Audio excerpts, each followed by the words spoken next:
মৰমৰ ছাত্ৰ-ছাত্ৰীসকল আজি নতুন এটা পাঠ আৰম্ভ কৰোঁ।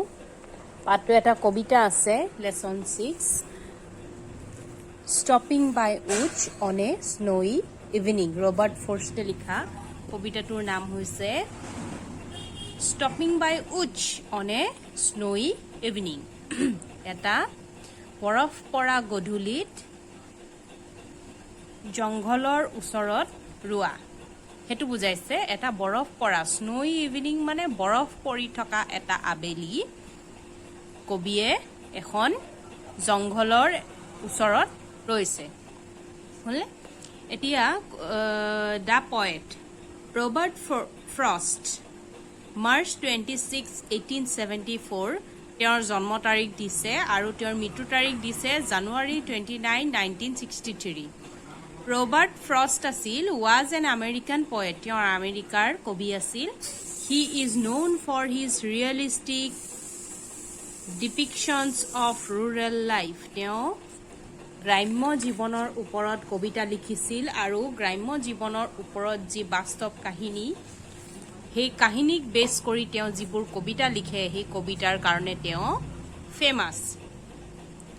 Some famous poems of Robert Frost are Mending Wall, Fire and Ice, The Road Not Taken, Breaches. তেওঁৰ কেইটামান উল্লেখযোগ্য ফেমাছ মানে কবিতা কেইটামানৰ নাম দিছে। এইকেইটা মেণ্ডিং ৱেল কবিতাৰ নামকেইটা মনত ৰাখিবা, এইবোৰ শ্বৰ্ট কুৱেশ্যন হিচাপে আহিব। এইকেইটা বেকা আখৰেৰে আছে যে ফায়াৰ এণ্ড আইচ, এইকেইটা কবিতাৰ নাম। দ্য ৰোড নট টেকেন এইটো ক্লাছ 9ত পাবা আৰু ব্ৰিজেছ হ'লে 4টা দিছে। এতিয়া পয়েমটোলৈ যাওঁ আহা। ফাৰ্ষ্ট ষ্টেঞ্জাটোত ইয়াত 4টা ষ্টেঞ্জা আছে। এইবিলাক যে থাকে এইবিলাক ষ্টেঞ্জা বুলি কয়। 1, 2, 3 আৰু 4 এইবিলাক হ'ল ষ্টেঞ্জা। তো প্ৰথম যিটো ষ্টেঞ্জা সেইটোত দিছে Whose woods these are, I think I know. His house is in the village though. এই হাবিখন কাৰ? এই হাবিখন কাৰ? মই জানো। Whose woods these are, woods মানে কি? হাবি। এই সৰু হাবি, এই হাবিখন কাৰ? মই হয়তো জানো, মই চিনি পাওঁ। His house is in the village though. গাঁৱৰ মাজত তাৰ ঘৰটো আছে। He will not see me stopping here. আৰু হাবিখনৰ মালিকজনে, সৰু হাবিখনৰ গৰাকীয়ে মোক হয়তো দেখা নাই মই যে ইয়াত ৰৈছো। To watch his woods fill up with snow. তেওঁৰ বৰফ পৰি থকা যিখন হাবি, বৰফেৰে ভৰি থকা হাবিখন মই ইয়াত থিয় হৈ চাইছো। আৰু সেই কথাটো হাবিৰ মালিকে চাগে গম নাপায়। হ'লে He will not see me stopping here. তেওঁ মোক ইয়াত ৰৈ থকা দেখা নাই। হ'লে ফাৰ্ষ্ট ষ্টেঞ্জাটো বুজি পাইছাই, ইমান টান নহয়, ইজি হয়। ছেকেণ্ড ষ্টেঞ্জাটোত যাওঁ ব'লা। My little horse must think it queer to stop without a farmhouse near. মোৰ সৰু ঘোঁৰাটো, পয়েটজন ঘোঁৰাত উঠি আহি আছিলে। মোৰ ঘোঁৰাটোৱে ভাবিছে, এইটো অলপ আচৰিত পাইছে। কুইৰ মানে কি? আচৰিত পোৱা। To stop without a farmhouse near. ওচৰতটো কোনো ফাৰ্ম হাউচ নাই। ফাৰ্ম হাউচ মানে guest house.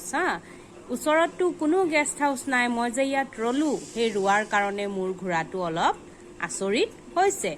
Between the woods and frozen lake, the darkest evening of the year. হাবিখনৰ মাজত আৰু ফ্ৰজেন লেক, গোট মাৰি যোৱা মানে বৰফ হৈ যোৱা বিলটো, আৰু হাবিখনৰ কাষত মই যে ৰলো, চাৰিওফালে বৰফ, সেই ৰোৱাৰ কাৰণে। আৰু আজিৰ ইভিনিংটো হ'ল সকলোতকৈ ডাৰ্কেষ্ট, বছৰটোত চবচে মানে ডাৰ্কেষ্ট ইভিনিং মানে আন্ধাৰ গধূলি হ'ল আজিৰ গধূলিটো। ইয়াত কবিয়ে কৈছে যে মোৰ ঘোঁৰাটোৱে হয়তো আচৰিত হৈছে, মই যে ইয়াত ৰলো গোট মাৰি থকা বিল আৰু হাবিৰ মাজত, ক'তো ফাৰ্ম হাউচ নাই, আৰু আজি খুবেই মানে আন্ধাৰ। আজি চবচে দীঘলীয়া ৰাতি হ'ব, মানে বছৰটোৰ ভিতৰত দীঘলীয়া ৰাতিটো আজিহে হ'ব। ডাৰ্কেষ্ট ইভিনিং অফ দ্য ইয়েৰ, গভীৰ নিশা, সেইটো বুজাইছে। থাৰ্ড ষ্টেঞ্জাটো ব'লা। He gives his harness bells a shake. ঘোঁৰাৰ ডিঙিত লেকাম থাকে, হয় নাই? সেই লেকামত বেল লাগি আছে। সেই বেলত সি জোকাৰ মাৰিছে to ask if there is some mistake সি মূৰটো জোকাৰি সুধিছে যে কিবা মিষ্টেক হ'ল নি মানে ঘোঁৰাটোৱেতো মুখেৰে ক'ব নোৱাৰে সি মানে তাৰ বেল জোকাৰি সি কবিক সুধিছে যে কিবা গণ্ডগোল হ'ল নেকি ইয়াত যে ৰৈ দিলা The only other sounds the sweep of easy wind and downy flake. আৰু ঘোঁৰাৰ বেলৰ শব্দৰ বাহিৰে আৰু তাত কি শব্দ আছিল sounds the whip of easy wind. স্পীডত বৈ যোৱা বতাহৰ শব্দ বতাহৰ হু হু শব্দ এটা হয় নাই বেগেৰে বলে সেই বতাহৰ হু হু শব্দ আৰু বৰফ যে পৰিছে ডাউনি ফ্লেক মানে তৰপে তৰপে যে বৰফ পৰি আছে সেই বৰফ পৰাৰ শব্দ শুনা গৈছে এইবিলাক বৰফ পৰিছে দেখিছানে সেইবোৰ অকমান অকমানকে বৰফবোৰ পৰি থাকে কবিয়ে কৈছে যে এতিয়া মোৰ ঘোঁৰাটোৰ বেলৰ শব্দৰ বাহিৰে আৰু দুটা শব্দ হৈছে হুহুৱাই বেগেৰে বতাহ বলিছে দা সুইপ অফ ইজি উইণ্ড আৰু ডাউনি ফ্লেক বৰফবোৰ যে পৰিছে তৰপে তৰপে বৰফ পৰিছে সেই বৰফ পৰাৰ শব্দ শুনা গৈছে হলনে ডাউনি ফ্লেক মানে ডাউনি হল পাতল পাতল পাতলকে মানে বৰফবোৰ পৰি থাকে ফ্লেক্স মানে ফ্লেক মানে হল লেয়াৰ এইটো লেয়াৰত বৰফ পৰিলে আকৌ তাৰ ওপৰত আৰু এটা লেয়াৰত পৰিলে লেয়াৰ বুলি কয় সেইটো তৰপ ফ্লেক মানে সেইটো বুজাইছে হলনে থাৰ্ড ষ্টেণ্ডাৰটো বুজি পাইছায়ে ইয়াৰ পিছৰটো আছে শেষৰ যিটো ষ্টেণ্ডা সেইটো দিছে চোৱা The woods are lovely, dark and deep. হাবিটো বৰ ধুনীয়া গভীৰ আৰু আন্ধাৰ But I have promised to keep. কিন্তু মোৰ বহুত প্ৰতিজ্ঞা আছে মই কাৰোবাক প্ৰমিস কৰি থৈছো সেইবোৰ প্ৰমিসবোৰ মই ৰাখিব লাগিব তাৰ মানে মই উভতি যাব লাগিব মই জলৈকে মই গৈ আছো বা মোৰ যত যাবলগীয়া আছে তালৈ মই যাব লাগিব মই মোৰ প্ৰমিসবোৰ ৰাখিব লাগিব And miles to go before I sleep. আৰু মই শুই পৰাৰ আগতেই মাইল জুৰি মই যাত্ৰা কৰিব লাগিব and miles to go before I sleep ইয়াত কবিয়ে কৈছে sleep মানে ইয়াত শুই থকা বুজোৱা নাই এটো বুজাইছে death মানে মৃত্যু মোৰ মৃত্যুৰ আগে আগে মোৰ বহুত কৰিবলগীয়া কাম আছে মোৰ বহুত দূৰ যাব লাগিব হৈছে হেতু বুজাইছে miles to go before I sleep বুজাইছে যে মোৰ যিখিনি দায়িত্ব আছে যিখিনি কৰ্তব্য আছে হেখিনি মই পালন কৰিহে তাৰ পিছতহে মই শুব পাৰিম মানে মৃত্যু ঠিক আছে মই যদিও হাবিখন ধুনীয়া গভীৰ আন্ধাৰ তথাপিও মই ইয়াত ৰৈ থাকি বনুৱাৰো মই ইয়াত থাকি যাব নোৱাৰো কাৰণ মোৰ বহুত কৰিবলগীয়া আছে মোৰ মৃত্যুৰ আগে আগে মোৰ বহুত দূৰ যাত্ৰা কৰিবলগীয়া আছে মোৰ বহুত জীৱনত মোৰ বহুত কৰিবলগীয়া আছে হলনে বুজি পাইছানে ইয়াৰ যিখিনি ওয়াৰ্ড মিনিং মই হেবোৰ অসমীয়াত ইয়াত লিখাই দিছো এইখিনি চাই লবা এইখিনি মই ক্লাছৰুমত দি দিম কোৱেশ্চনৰ লগতে ওয়াৰ্ড মিনিংবোৰ দি দিম পয়েমটো তোমালোকে পঢ়িবা আৰু এই পয়েমটোৰ ৰিডিং মোক ভয়েস ৰেকৰ্ডিং কৰি পঠিয়াবা মই হোমৱৰ্ক হিচাপে লিখি দিম এটো বুজি পাইছানে কি কৈছো এটোৰ চাৰিটা ষ্টেঞ্জাৰে তোমালোকে ৰিডিং দি ভয়েস ৰেকৰ্ডিং ৰিডিং দি মোক পঠিয়াব লাগিব মুখস্থ নহয় তোমালোকে ৰিডিং দিলে হ'ব ভয়েস ৰেকৰ্ডিং কৰি মোক পঠিয়াবা ঠিক আছে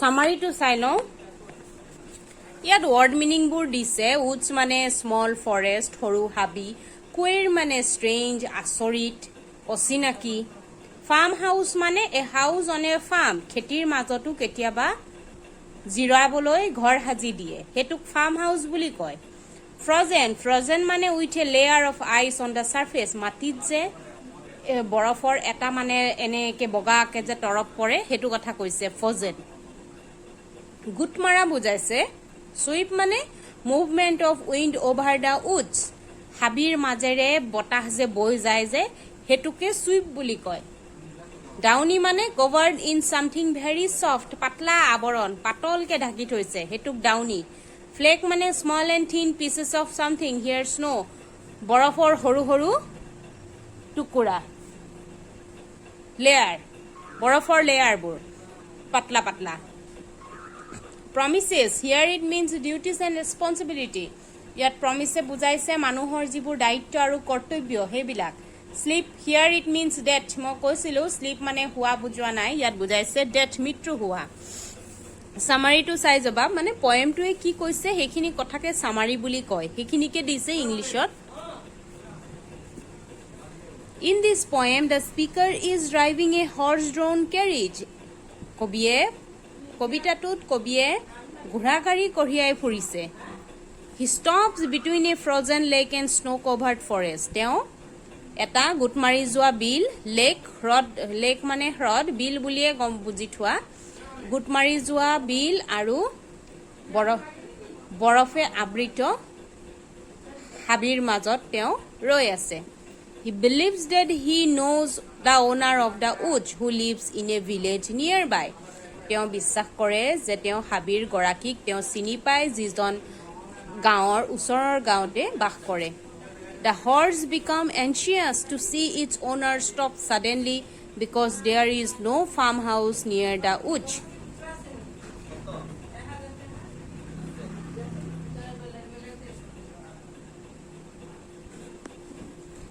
ঘোঁৰাটো উত্তেজিত হৈ পৰিছে. তাৰ যিজন ওনাৰ ঘোঁৰাটোৰ মালিকজন হঠাতে যে এনেকে ৰৈ গ'ল ওচৰত কোনো ফাৰ্ম হাউচ নাই হাবিৰ মাজতে ৰৈ গ'ল সেইকাৰণে ঘোঁৰাটোৱে মানে উত্তেজিত হৈ পৰিছে. এনচিয়াছ মানে উত্তেজিত হৈ পৰা. সি মানে বুজি চুজি পোৱা নাই আৰু কেলেনো ৰৈছে তাৰ মালিকজন. So the horse shakes its harness bell to remind its owner that they should move on. আৰু সেইকাৰণে সি তাৰ লেকামৰ যি বেল সেই বেল জোকাৰি সি তাৰ মালিকক মানে কবিক মনত পেলাই দিছে যে আমি যাব লাগে আমি ইয়াত ৰব নালাগে আমি যাব লাগে হেতু সি ঘোঁৰাটোৱে বেল জোকাৰি মনত পেলাই দিছে. It is quite silent in the woods. জংঘলত হাবিটো একেবাৰে নীৰৱ হৈ আছে ঠাণ্ডা এটা মানে পৰিৱেশ.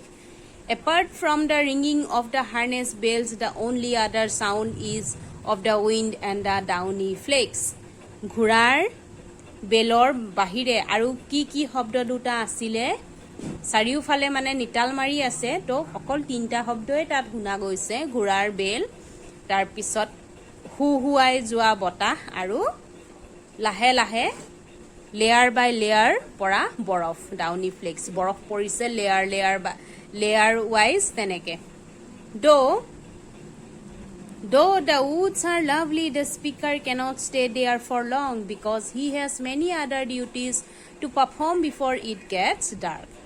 যদিও হাবিটো খুব ধুনীয়া কবিয়ে ইয়াত বেছি দেৰি থাকিব নোৱাৰে কাৰণ তেওঁৰ বহুতো দায়িত্ব পালন কৰিবলগীয়া আছে.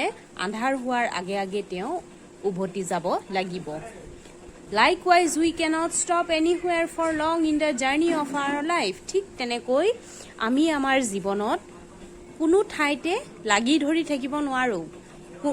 আমাৰ জীৱন যাত্ৰাত আমি কতো একে জেগাতে থাকি যাব নোৱাৰো. বুজি পাইছানে? Of our life because we have many responsibilities. কাৰণ আমাৰ বহুতো দায়িত্ব থাকে কৰ্তব্য থাকে সেইবোৰ আমি পালন কৰিব লাগে. আমাৰ মৃত্যুৰ আগে আগে before we die আমাৰ মৃত্যুৰ আগে আগে আমি সেই দায়িত্ব কৰ্তব্যবোৰ পালন কৰিবলগীয়া হয় আৰু সেই কাৰণে আমি আমাৰ জীৱনত আগুৱাই যাওঁ হয় নাই. আমি কতো লাগি থাকো জানো? এতিয়া মই স্কুলীয়া জীৱন পাৰ হৈ কলেজীয়া জীৱন পাৰ হৈ এতিয়া তোমালোকক পঢ়ুৱাই আছো. মইতো হাই স্কুলতে লাগি থকা নাই হয় নাই. মই হাই স্কুলতে ৰৈ আছো জানো? তাৰ পৰা পাৰ হৈ কলেজ পালো কলেজ পাৰ হৈ চাকৰি ললো হয় নাই. মই মোৰ লাইফত মই আগবাঢ়ি গৈ আছো. ঠিক তেনেকৈ তোমালোকেও জীৱন যাত্ৰাত আগবাঢ়ি থাকিব লাগিব. তোমালোকে কতো লাগি বহি থাকিব নোৱাৰা যে এইটো ভাল লাগিছে মই এইটোৱে কৰিম ইয়াতে থাকিম সেইটো নহয়. পৰিস্থিতিৰ লগত মিলাই তোমালোকে আগবাঢ়ি যাব লাগিব আৰু নিজকে হলাই নিজকে আৰু ভাল কৰিবলৈ চেষ্টা কৰিব লাগিব. আৰু শিক্ষাৰ যোগেদি পঢ়া শুনাৰ যোগেদি তোমালোকে মানে নিজৰ মাজত পৰিৱৰ্তনবোৰ আনিব পাৰিবা. হ'লে লেসনটো পয়েমটো বুজি পাইছাই ইমানো টান নহয় মই বুজিছা বুলিয়ে ধৰিছো. মন দি তোমালোকে বাৰে বাৰে কিন্তু ভিডিঅ'বোৰ চাবা আৰু এইটোৰ ভইচ ৰেকৰ্ডিং পঠিয়াবা. আৰু হিন্দীৰ 6টা লেসন কমপ্লিট হৈ আছে. মই এতিয়া তোমালোকৰ ইয়াৰ পৰাই 1 মাৰ্কৰ কুৱেশ্যন কিছুমান কৰিবলৈ দিম. তোমালোকে কৰি লৈ মোক PDF ফাইলত জমা দিবা ইয়ালৈকে দ প্ৰাকৃতিক বৈদ্যলৈকে কৰালো নহয় প্ৰশ্ন উত্তৰ তো এক মাৰ্কৰ মই কিছুমান প্ৰশ্ন উত্তৰ ৰিভিজন হিচাপে কৰিবলৈ দিম তোমালোকে কৰি লৈ মোক PDF বনাই মোক হেৰিত দি দিবা এই হোৱাটছআপৰ গ্ৰুপত দিলে হ'ব আমাৰ যেটো হিন্দী ইংলিশ গ্ৰুপ আছে হেতুত নালাগে বেলেগে চাই লব নহয় দৰকাৰ নাই তোমালোকে মোক পাৰ্সোনালি পৰীক্ষাৰ বহি জনেকে দিছা তেনেকে পাৰ্সোনালি প্ৰশ্ন উত্তৰবোৰ কৰি হোমৱৰ্কবোৰ PDFত মোক পঠিয়াই দিবা ঠিক আছে এইখিনি দিবা কিন্তু এইখিনি দিয়ালৈকে মই কিন্তু লেসন আগ নবহাও গ্ৰামাৰৰো তেনেকে ওয়াৰ্কশিটবোৰ কৰিবলৈ দিম আৰু টেক্সট বুকৰো 1 মাৰ্কৰ ৰিভিজন কৰোৱাম ঠিক আছে আজিলে হ'ব